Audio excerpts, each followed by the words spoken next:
Oke, halo semua pejuang UTBK 2022. Semoga kalian selalu dalam keadaan sehat ya. Di sini ketemu lagi sama Kak Dina. Di sini Kak Dina mau ngasih dikit bocoran soal biologi yang ada di UTBK 2022 hari kelima. Oke, sebelumnya Kak Dina doain buat teman-teman semuanya. Semoga teman-teman mendapatkan hasil yang teman-teman inginkan dan semoga teman-teman bisa diterima di PTN impian teman-teman semuanya.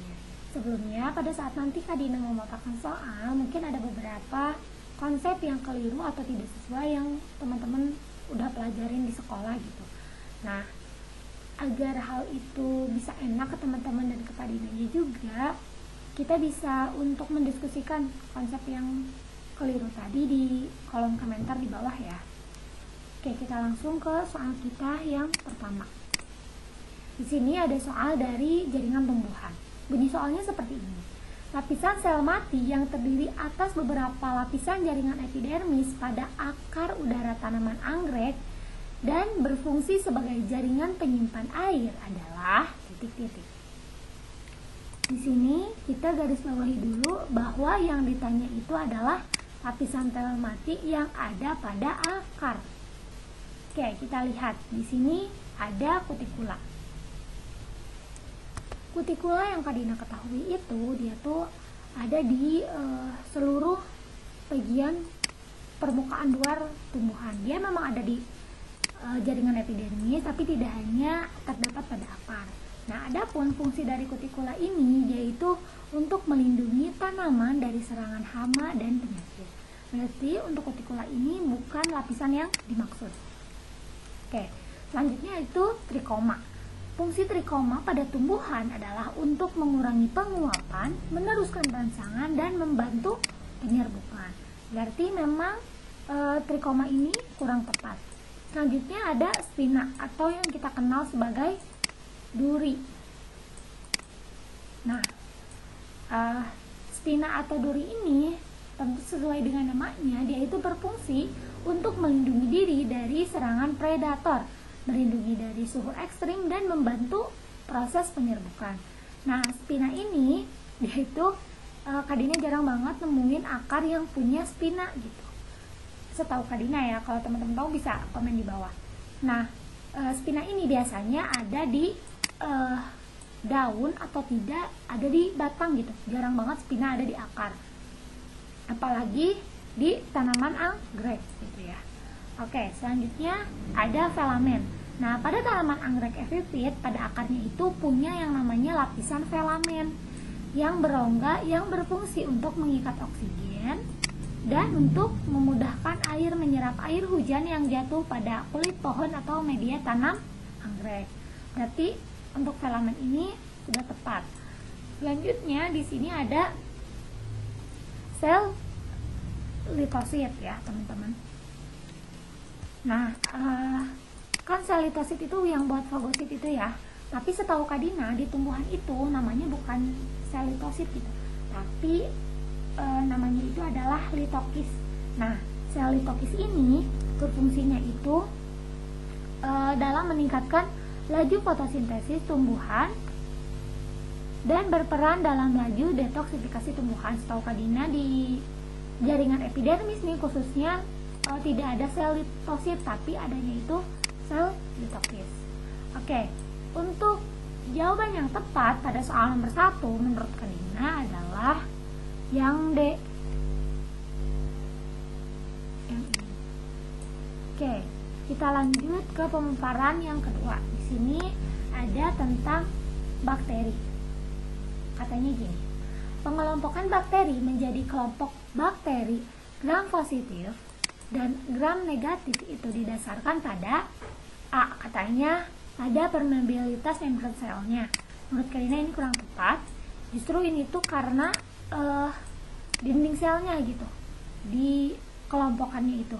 Karena ada beberapa dinding sel yang berwarna merah untuk bakteri gram negatif dan yang berwarna biru untuk bakteri gram positif. Sini Kak Dina ilustrasikan. Nah, untuk yang gram positif itu warnanya biru untuk yang ini. Oke, kita lanjutin. Katanya ada komposisi dari kimiawi sitoplasma juga, itu tidak tepat. Adanya keberadaan lapisan peptidoglikan, ini benar, lapisan peptidoglikan ini terdapatnya pada dinding sel. Nah, kalau misalnya bakteri yang mengandung lapisan peptidoglikan di dinding selnya itu nanti jika kita beri warna itu akan berwarna merah. Nah, dia tuh masuk ke dalam bakteri gram negatif. Kalau nantinya akan menghasilkan warna biru, dia itu tidak memiliki peptidoglikan, berarti dia itu termasuk ke dalam bakteri gram positif. Nah, terus katanya ada komposisi senyawa penyusun dinding sel. Ini benar, tapi senyawa apa gitu? Karena banyak gitu, apa sih senyawa yang terdapat pada dinding sel itu. Nah, terus katanya ada komponen senyawa penyusun organel sel. Ini kurang tepat. Berarti untuk nomor 2 ini jawaban yang paling tepat adalah yang C. Oke, kita lanjutin ke nomor 3. Di sini ada tentang sistem reproduksi. Nih, ini tentang embriogenesis. Katanya gini, pada proses embriogenesis, sebagian besar pada filum hewan terdapat tahapan grasula, ditandai oleh, teman-teman tahu kan, kalau proses embriogenesis itu terdapat 5 tahapan. Di sini Kadina bikin jembatannya, ada Zidan makan bakso gratis, enak gitu lah. Nah, apa aja sih Kadina? Aku lupa lagi misalnya. Di sini tuh ada dari tahapan zigot, selanjutnya ada tahapan morula, ada tahapan brasula, ada grasula sama oogenesis. Oke, kita sambil bahas soalnya. Ambil bahas option dari soalnya.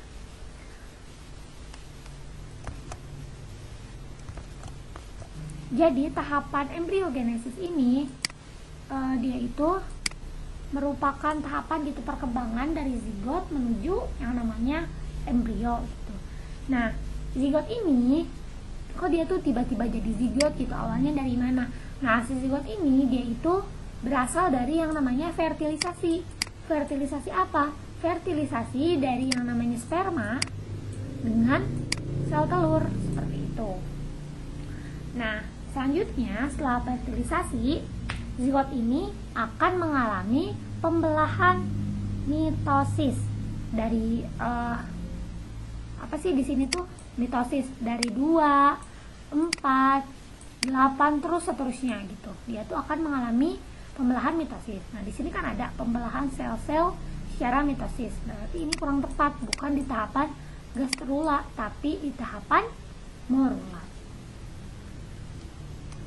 Di tahapan blastula juga si sel-sel morula ini masih terus-terus mengalami pembelahan diri ini.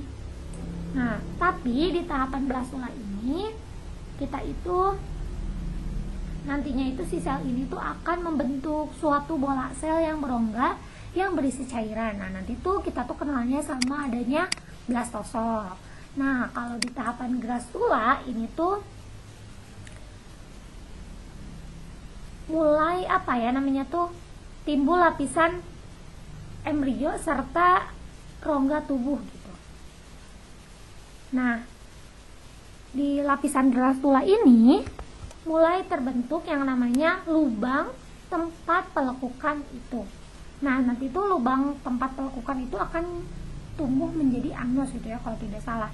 Nah, lubang itu biasa disebut dengan blastopor. Selanjutnya di tahapan gastrula ini dia tuh menghasilkan 3 lapisan embrionik, yaitu lapisan ektoderm, endoderm, sama lapisan mesoderm seperti itu. Selanjutnya nanti ada tahapan organogenesis. Nah, di sini katanya pada lapisan gastrula itu yang B itu adanya pembentukan arkenteron. Perlu teman-teman ketahui, arkenteron itu merupakan gastrosol atau rongga gastrulasi. Berarti yang ini sudah tepat. Selanjutnya yang C, katanya ada pertumbuhan rongga blastosol. Ini kurang tepat, bukan pertumbuhan, tapi memang sudah terbentuk gitu di gastrula ini, di tahapan gastrula ini maksudnya. Nah, selanjutnya ada migrasi sel-sel ke kutub vegetal menjadi kutub animal. Ini kurang tepat juga. Selanjutnya yang E, katanya embrio terbagi menjadi ektoderm dan endoderm ini kurang tepat, tapi ada 3 lapisan. Ini tidak disebutkan satu lagi, yaitu lapisan mesoderm. Berarti jawaban yang paling tepat untuk pertanyaan nomor 3 ini adalah yang B, yaitu terbentuknya arkenteron atau gastrosol atau longga gastrulasi. Oke, selanjutnya untuk pertanyaan keempat mengenai alat indera. Katanya gini, buta sesaat akibat adanya perubahan yang tiba-tiba dari kondisi yang sangat terang ke sangat yang redup dialami oleh manusia berkaitan dengan aktivitas titik-titik. Oke, di situ ada yang disebut dengan iris mata, katanya ya Kak. Iris mata ini berdasarkan sumber yang Kak Dina baca, itu tuh bisa kita sebut dengan selaput pelangi. Nah, dia itu merupakan daerah terbentuknya gelang pada mata yang dibatasi oleh pupil dan sklerea. Jadi dia itu punya visualnya itu yaitu dibentuknya selama perkembangan janin dan menstabilkan diri sepanjang 2 tahun pertama pada kehidupan janin. Jadi iris mata ini tidak berhubungan sama yang namanya cahaya gitu. Justru iris mata ini berhubungan sama yang namanya warna dari mata tersebut gitu. Nah, selanjutnya ada sel kerucut mata, katanya. Nah, sel kerucut mata ini biasa kita sebut dengan reseptor warna. Nah, sel ini nantinya tuh menerima sinar dalam retina mata yang bertanggung jawab terhadap penglihatan warna, seperti itu. Kalau iris mata itu buat warna matanya, kalau kerucut mata itu dia tuh untuk mendeteksi gitu, ini tuh warna apa yang diterima sama si matanya gitu. Selanjutnya ada yang namanya pupil mata, katanya. Apakah benar berkaitan dengan pupil mata gitu ya? Nah, si pupil mata ini tuh apaan sih? Pupil mata itu merupakan bagian yang ada di tengah mata gitu. Yang ada di kan iris dulu nih, iris mata dulu. Terus di tengahnya tuh ada yang namanya pupil mata. Nah, fungsinya itu untuk mengatur berapa banyak gitu cahaya yang masuk ke dalam mata. Nah, nantinya tuh si pupil akan melebar saat kita berada di tempat yang gelap, terus bakal mengerucut gitu ya. Ukuran lingkarannya itu saat kita berada di tempat yang terang, seperti itu. Nah,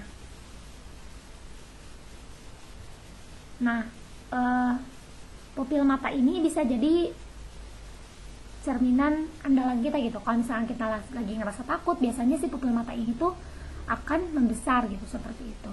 Nah, selanjutnya ada katanya saraf optikus mata, katanya. Nih, saraf optikus mata ini merupakan saluran saraf. Nah, saraf utama yang menghubungkan antara mata dengan otak itu. Jadi yang nantinya tuh mengirimkan rangsangan gitu ke si otaknya. Nah, yang mengirimkan rangsangannya itu dari retina menuju batang otak dan ke korteks optikal. Nah, selanjutnya ada yang namanya sel batang mata gitu ya. Nah,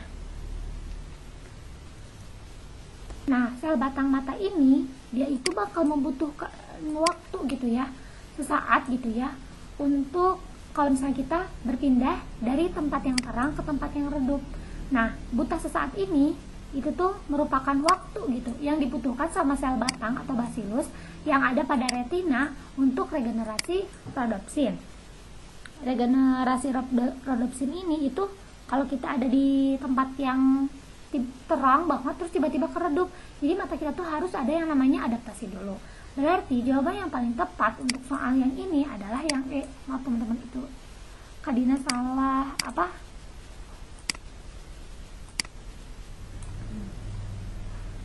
Oke, kita lanjutin ke soal yang berikutnya. Di sini ada soal dari sistem pencernaan. Katanya, manakah pernyataan yang benar mengenai pencernaan makanan dalam tubuh manusia? Yang A, katanya zat makanan yang perlu dicerna secara kimiawi adalah protein, lemak, dan karbohidrat. Ya, ini benar banget. Selanjutnya yang B, katanya enzim protease dihasilkan hanya dari lambung dan pankreas. Memang betul, enzim protease ini dihasilkan dari lambung dan pankreas, tapi ya tidak hanya dari lambung dan pankreas gitu. dihasilkan juga sama usus halus gitu. Berarti untuk yang ini kurang tepat. Katanya selanjutnya penyerapan sari-sari makanan itu terjadi dari bagian duodenum. Ini kurang tepat. Justru penyerapan sari-sari makanan ini terjadinya itu di usus halus atau intestinum, bukan duodenum.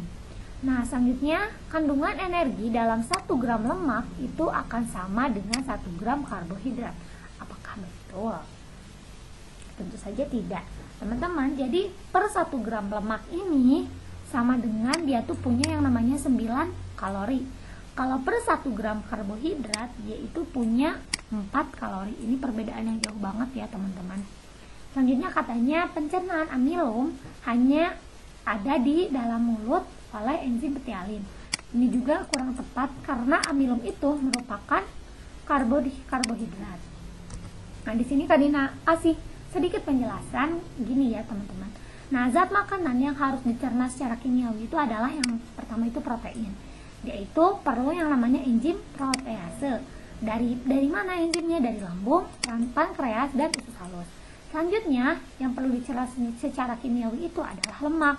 Dia itu perlu yang namanya enzim lipase dari pankreas. Selanjutnya karbohidrat. Nah, karbohidrat ini perlu enzim-enzim karbohidrase. Dari mana? Dari mulut atau kelenjar saliva, pankreas, dan usus halus. Jadi jawaban yang paling tepat untuk pertanyaan yang ini adalah yang A. Oke, selanjutnya kita dapat soal dari Animalia. Katanya gini, pernyataan manakah yang merupakan penjelasan paling tepat bahwa tungkai depan singa laut dan kaki depan anjing adalah homolog? Oke, kita bahas dari yang opsi A. Katanya kedua struktur tersebut merupakan variasi genetik antar individu dalam populasi. Ini kurang tepat. Selanjutnya merupakan bagian tubuh organisme yang telah mengalami modifikasi genetik. Di sini selalu ada muncul kata modifikasi ya. Ini kurang tepat. Selanjutnya adalah struktur tubuh organisme berkerabat yang dalam evolusi itu membentuk karakteristik yang berbeda. Ini sudah lumayan tepat. Selanjutnya yang D, terbentuk dari pengaruh lingkungan yang sama sehingga menunjukkan kekerabatan. Justru ini sangat bingung sekali, lingkungannya tidak sama. Selanjutnya merupakan struktur tubuh yang berkembang dari nenek moyang yang berbeda. Ini juga tidak sama. Justru yang paling tepat untuk soal ini menurut Kadina adalah yang C. Oke, selanjutnya kita dapat soal fisiologi tumbuhan. Soal ini lumayan kompleks pembahasannya ya teman-teman. Nah, katanya gini, pada tumbuhan C4 dan CAM, senyawa stabil pertama yang dibentuk setelah fiksasi karbon dioksida adalah. Nah, di sini Kadina perlihatkan atau Kadina tampilkan bahwa tumbuhan itu seperti yang kita kenal itu tuh teridentifikasinya itu dibagi 3 berdasarkan fisiologisnya. Ada yang namanya tumbuhan C3, ada yang namanya tumbuhan C4, sama ada yang namanya tumbuhan CAM. Kalau tumbuhan C3 ini, dia itu tumbuhan yang paling umum kita kenal gitu ya. Dia tuh punya yang namanya 2 proses, yaitu siklus terang sama yang namanya siklus reaksi terang atau sama reaksi gelap. Dan dia tuh cuma 2 aja, nggak ada pretelan-pretelan lain gitu. Apa sih proses siklus gelapnya juga sangat sederhana gitu ya. Dari CO2 tidak diubah menjadi apa-apa lagi, langsung aja menuju ke siklus Calvin yang ada di mesofil daun. Nah, kalau tumbuhan C4 itu kurang lebih sama, punya 2 siklus gitu. Tapi C4 ini dia juga punya 2 organel buat melaksanakan fotosintesisnya, yaitu di mesofil daun sama di seludang pembuluh. Nah, kalau tumbuhan CAM, tanaman CAM ini adalah tanaman yang fotosintesisnya itu menggunakan lintasan CAM atau crassulacean acid metabolism. Nah, ini tuh salah satu fungsi dari sistem ini adalah untuk memperkecil terjadinya fotorespirasi ketika fotosintesis sedang dilaksanakan gitu ya. Nah, terus tanaman CAM ini kurang lebih punya yang namanya punya beberapa persamaan dengan tanaman C4, yaitu salah satunya itu ya, terdapat 2 tahapan reaksi pembentukan fotosintesis. Lihat di sini kan ada 2 tahapan reaksi. Kalau ini langsung aja ke Kelvin. Nah di sini juga terdapat 2 tahapan reaksi gitu, seperti itu. Nah kita bahas nih proses yang ada di tanaman C4 ya. Nah jadi pada tanaman C4 ini CO2 yang datang itu diubah dahulu menjadi oksaloasetat atau senyawa C4 atau 4C. Nah, setelah bereaksi dengan enzim PEP atau fosfoenolpirufat. Nah, penggabungan ini dikatalisir oleh PEP karboksilase. Selanjutnya dengan bantuan NADPH diubah menjadi malat atau senyawa 4C. Nah, kurang lebih kayak gitu ya proses perubahan menjadi 4C ini. Nah, senyawa ini kemudian memasuki sarung bekas pembuluh dan mengalami dekarboksilasi menjadi pirufat dan CO2. Nah, kan di sini dia udah diubah nih jadi C4. Nah, pas masuk ke seludang pembuluh ini dia tuh akan diubah lagi menjadi CO2 gitu, seperti itu. Nah, selanjutnya CO2 ini akan memasuki siklus Kelvin seperti siklus pada umumnya gitu, seperti itu. Nah, hanya saja pada tanaman ini tuh ada perubahan dulu gitu karena dia tuh terjadi di dalam 2 organel. Nah, seperti halnya tanaman C4, tanaman CAM juga mengalami proses yang sama, yaitu ada perubahan dulu gitu, CO2-nya menjadi C4 itu, seperti itu. Nah, contoh dari tumbuhan C4 ini adalah kaktus. Sedangkan kalau contoh dari tumbuhan C4 ini itu tuh jagung atau tebu, seperti itu. Nah, di sini katanya pada tumbuhan C4 itu senyawa stabil pertama yang dibentuk setelah fiksasi CO2 adalah apakah asam malat tidak betul, apakah asam pirufat tidak betul, 3-fosfogliserat tidak betul, fosfogliserida tidak betul, tapi yang paling tepat adalah yang A, yaitu asam oksaloasetat. Oke, sekian mungkin pementaran soal yang bisa Kak Dina sampaikan. Mohon maaf mungkin jika terdapat beberapa kekurangan atau penjelasan yang Kak Dina jelaskannya itu kurang jelas, seperti itu.